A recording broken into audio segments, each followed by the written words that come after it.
Hablaremos esta noche de Abdülhamid, un sultán turco. Ubiquémonos para ello en Constantinopla a mediados del siglo XIX. El sultán Abdülmecid tuvo entre 1842 y 1848 11 hijos. El nacimiento de cada hijo era anunciado a cañonazos, discúlpeme. Las salvas por cada hijo varón se repetían 5 veces al día durante 7. Para el nacimiento de una hija, en cambio, las salvas se disparaban durante 3 días. ¿Cómo se llama eso? Machismo. Entre los hijos de Abdülmecid estaban Abdülhamid, de quien hablaremos hoy. La madre de Abdülhamid era una de las mujeres del harén del sultán. Antes de que Abdülhamid se convirtiera en sultán, le tocó gobernar a un hermanastro mayor que se llamaba Murat. Murat V, no Mirá. Murat, porque era turco. Estaba loco y era borracho. Mientras tanto, Abdul, que era el hermano, vivía en la cafe, la jaula. Allí en una sala del Palacio Topkapi se confinaba a los hermanos menores de los sultanes reinantes. Vivían totalmente aislados del mundo y los únicos compañeros de los príncipes cautivos eran los eunucos y algunas mujeres. Si el sultán no conseguía descendencia, entonces le tocaba el trono a alguno de estos hermanos, a los cuales el encierro solía perturbar gravemente. En realidad los encerraban para que no conspiraran, porque tenían miedo todos los sultanes de que los hermanos... ¿Cómo se llaman los hermanos en la actualidad? Mal. Bueno, calcule si los hermanos de la actualidad además apetecieran un trono.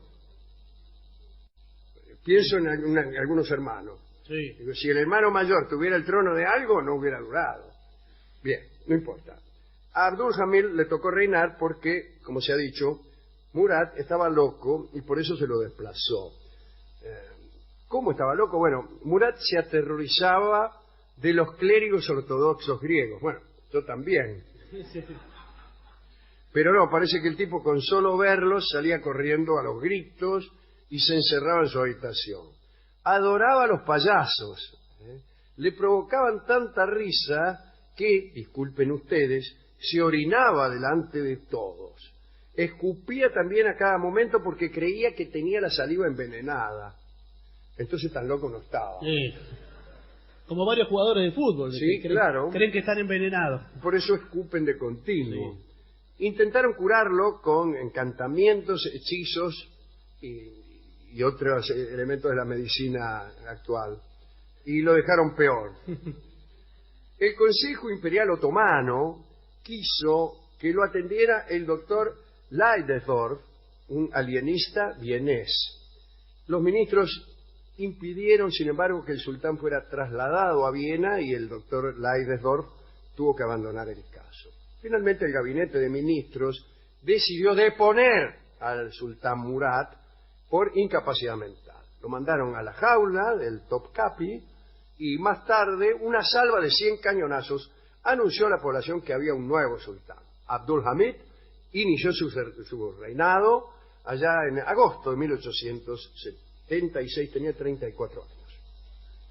Después de llegar al sultanato, muy poco después, Abdul temió una venganza de su hermanastro de puesto. Dice, el loco se va a vengar. Y le agarró, le creció esa inquietud con el tiempo y se transformó en uno de los sultanes más déspotas de la historia otomana. Pueblos enteros, ya lo veremos, padecieron su tiranía. Al comienzo parecía solamente un sultán extravagante, pero dentro de lo esperable. Era excelente carpintero, pasaba mucho tiempo en su taller, amaba las camas de las mujeres del harén y se amueblaron varias dependencias con sus obras, hacía camas. Tenía un museo de animales disecados, mandó construir un hospital para perros y se compró un león. Quiso tenerlo en una habitación del palacio, pero los destrozos y los rugidos del animal molestaron a algunos, por lo cual el animal se envió a un zoológico. Ya por esos días tenía Abdul la manía de espiar a todos los que lo rodeaban. A menudo se lo veía mal escondido, ahí escuchando a sus hermanos y hermanas acerca de asuntos de la corte.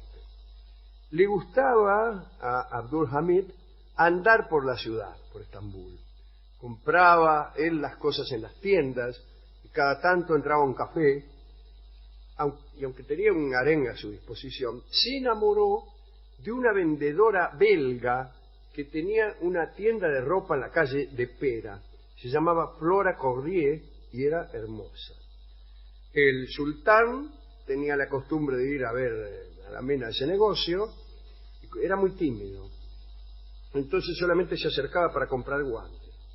Yo hago así también. ¿Los tímidos hacen eso? Sí, yo hago así, me acerco, digo, voy a acercar a esta mina, le voy a comprar un par de guantes, ¿qué voy a hacer? Y la miro y le digo, deme un par de guantes. Me da el par de guantes, ¿cuánto es tanto? Le pago y me voy.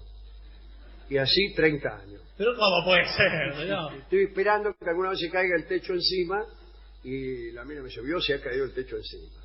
Entonces ahí es donde yo aprovecho y le digo, tiene razón. Bien, el caso es que esta intimidad, a saber, el amor de este sultán por la vendedora de guantes, la cuenta Disraeli, el primer ministro inglés, ¿no? En una carta a Lord Salisbury, dicen que incluso se produjo ahí en el mismo negocio, un casamiento secreto, aunque es algo que nunca fue reconocido oficialmente. Una vez, tras haber asistido a unas 20 veces y haber comprado 20 pares de guantes, el sultán Abdul Hamid se acercó a Flora y le preguntó si podía casarse con él. Es decir, de nada va a todo. Tiene 2 velocidades. Nada y muchísimo. Y ella aceptó y fue a vivir incluso a un palacio secundario a orillas del Bósforo. El romance entre Abdul y Flora Cordier duró 1 año, nada más, a causa de la oposición de funcionarios y parientes. Nada se dice de ella después de la ruptura, y la tienda de la calle de Pera fue cerrada, ¿no? Corrieron rumores de que Flora había sido enviada de vuelta a Bélgica. Chao. A Abdul le gustaba mucho el teatro. Contrató a una compañía ambulante de actores italianos dirigidos por Arturo Stravolo. Abdul quería muchas veces cambiar los argumentos de las obras y también de las óperas. Le gustaban mucho las óperas, pero odiaba los finales desgraciados. Entonces la Traviata, por ejemplo, fue llamada Madame Camelia, y allí Violeta recupera la salud en el último acto. Yo quiero ver eso. Abdul era también un lector voraz, sobre todo de novelas policiales. Se las leía a alguien. Ismet Bey, que era el jefe del guardarropa imperial, se sentaba oculto tras una celosía y le leía toda la noche. El favorito del sultán era Sherlock Holmes. Tan pronto como apareció un nuevo libro, ¿no?, de Conan Doyle, ordenaba que se lo tradujeran en una noche. Y para eso trabajaba un departamento de traducciones en el palacio. Sus ministros y secretarios podían ser, en otro orden, llamados a su presencia a cualquiera hora de la noche, porque Abdul sufría insomnio y solía dar sus órdenes a la madrugada. Venga, dice, vamos a construir un puente. ¿Cómo un puente? Un puente, ¿no vio nunca un puente? Sí, entiendo lo que es un puente, señor, pero a esta hora. Como se ha dicho, Abdul temía que se produjera una conspiración para restaurar a su hermano Murad en el trono. Para evitarla, cerró el palacio a todos los que no tuvieran una autorización expresa para habitarlo. A partir de entonces, apenas se lo vio en público, excepto cuando debía ir a la mezquita. Por sus miedos, llegó a permanecer encerrado 1 mes en su habitación. Su violencia, para evitar conspiraciones, encontró lugar con los armenios. Turquía estaba en pie de guerra con Rusia, un país que apoyaba a los nacionalistas armenios, sojuzgados por el sultán. En 1896, nacionalistas armenios lanzaron una bomba al paso de Abdul Hamid, cuando iba a una mezquita. Salió ileso, pero murieron varios guardias. En la primera represalia fueron asesinados 10.000 armenios que vivían en Estambul. Las masacres continuaron y causaron indignación en Europa Occidental, e incluso el primer ministro inglés, Gladstone, llamó a Abdul el gran asesino, mientras que en Francia, Clemenceau, el tigre Clemenceau, se refirió a él como el sultán sangriento. A todo esto, el hermano, el loco Murat, languidecía en la jaula sin intrigar en absoluto.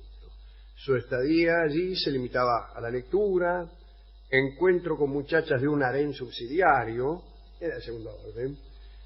Esto que sea subsidiario un harén también es sujeto machismo. Bueno, y también jugaba con pájaros de colores. Y Murat al final se murió, de aburrimiento calculo, que en 1904 tenía, mejor dicho, había pasado 28 años encerrado. Abdul Hamid, denigrado en Occidente como el sultán sangriento, inició los últimos años de su reinado en otro palacio, el Yildiz Sarayi se llama, una prisión en la que se encerró él mismo para cuidarse. En julio de 1905 hubo otro atentado contra el sultán. Se salvó con el hilo de una pata. El jefe de la policía culpó a los armenios. Abdul temió a todo el mundo. Sospechó de su ejército, del personal que lo rodeaba, de sus mujeres, y su gobierno se hizo todavía más despótico. Censuró libros, periódicos, obras de teatro, echó al italiano al estrábolo oeste, encarceló a cualquier posible sospechoso de liberalismo, digamos, en el sentido que esta palabra tiene para algunos. Un grupo llamado los Jóvenes Turcos, que eran republicanos, se opuso a la tiranía. Y con ellos empezó la decadencia y luego la caída del imperio. Los Jóvenes Turcos llamaron al derrocamiento de Abdul en pro de la democracia, aunque fuera necesario el uso de la violencia. A la lucha que habían despertado los Jóvenes Turcos se unieron algunos hombres del ejército. Mahmud Pasha fue uno de ellos, entró con sus tropas a Estambul, los guardias del palacio Yildiz desertaron y Abdul quedó indefenso. Las mujeres del harén entraron en pánico, ¡ay, qué sé yo! Centenares de damas desamparadas temieron los ultrajes de los soldados, algunas se suicidaron, otras tuvieron ataques de histeria, la mayoría gritaba hasta que el lugar dio la impresión de ser un infierno. Es una descripción machista también. El sultán Abdul Hamid se entregó. Una improvisada asamblea lo declaró indigno de reinar. Bueno, lo había hecho 32 años. Pidió vivir en un palacio alejado de la ciudad. Se le negó esa publicidad, esa posibilidad. Digo, ¿qué te cree que yo? Le dije. Y lo exiliaron a Tesalónica. Fue en tren junto a 4 de sus hijos, 3 esposas, 4 concubinas, 4 eunucos por si acaso, algunos gatos y un perro San Bernardo.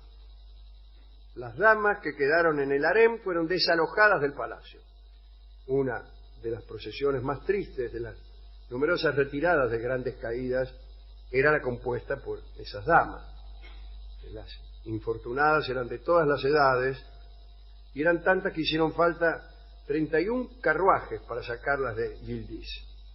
El nuevo gobierno entró en contacto con las poblaciones de donde provenían la mayoría de las mujeres del harén, notificándoles que pasaran a buscar a sus parientes. Algunas de las mujeres no fueron reclamadas, por lo cual el gobierno anunció que serían mantenidas por el Estado hasta que fuesen pedidas en matrimonio. Esto se llama un Estado inclusivo. Más tarde una comisión fue al deshabitado palacio de Abdul para realizar el inventario de las propiedades del sultán. Y se produjo un extraño incidente. Cuando los funcionarios hacían el trabajo, se sorprendieron al escuchar enronquecidas voces procedentes de una habitación. La sorpresa se convirtió en alarma cuando entendieron las palabras. ¡Larga vida al sultán! Gritaban las voces ahí. y una guardia entró violentamente a la habitación de los seguidores de Abdul, y el grito no procedía de reaccionarios, sino de cientos de hambrientos loros enjaulados a los que el sultán les había enseñado aquella frase. Larga vida al sultán, como quien le enseña al loro la marcha peronista. Nominalmente ocupó el sultanato un hermanastro menor de Abdul. De todos modos, el control del gobierno lo tenía la Unión de Jóvenes Turcos, que en 1914 embarcaron al imperio en la Primera Guerra como aliada de Alemania. Esa fue una decisión fatal para el Imperio Otomano. ¿Se recuerdan las palabras de Gladstone? Decía, el Imperio Otomano acaba de cometer suicidio. Bueno, después de perder la guerra dejó de existir. Abdul Hamid murió en 1918 y un año antes todas sus esposas y sus concubinas, menos una, habían pedido permiso a la asamblea para abandonarlo. ¿Qué cosa es que le tengan que pedir permiso a la asamblea para dejarlo a un tipo? A mí no me piden permiso ni a mí. Y pudieron irse, ¿eh? Una tal Musfika se quedó con él hasta el final. Y Abdul Hamid murió en sus brazos. Es una linda historia. Una linda historia porque está bien construida. Los sucesos de la historia son todos desgraciados, como ocurre con las buenas novelas. Hemos ido a la discoteca, inmediatamente saltó de la mano del discotecario la balada para un loco, en la estupenda versión de nuestro querido amigo José Ángel Trelles.